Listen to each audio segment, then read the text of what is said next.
and also the Goodyear Tire and Rubber Company.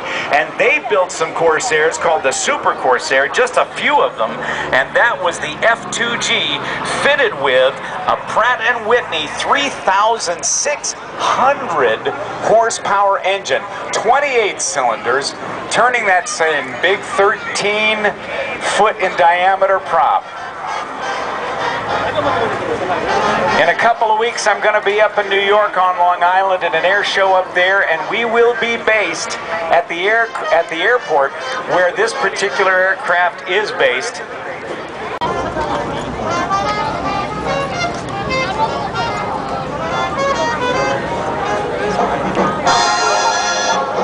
Okay, one more pass. Let's listen.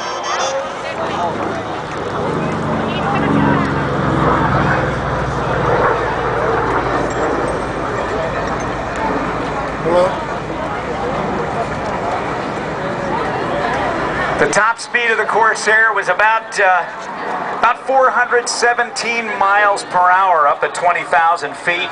Had a range of over 1,000 miles. The wingspan 41 feet. Just 33 feet 5 inches long. And from tires to tail, 15 feet 1 inch. Sorry.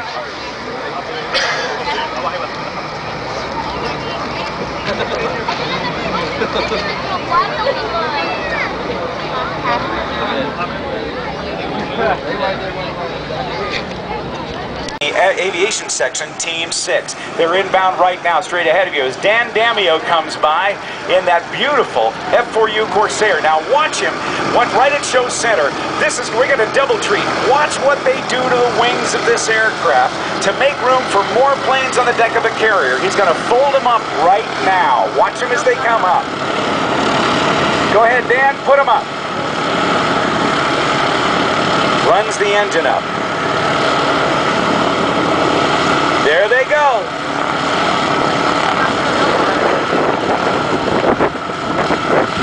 Talk about strength. Let's give Dan Damio a nice round of applause.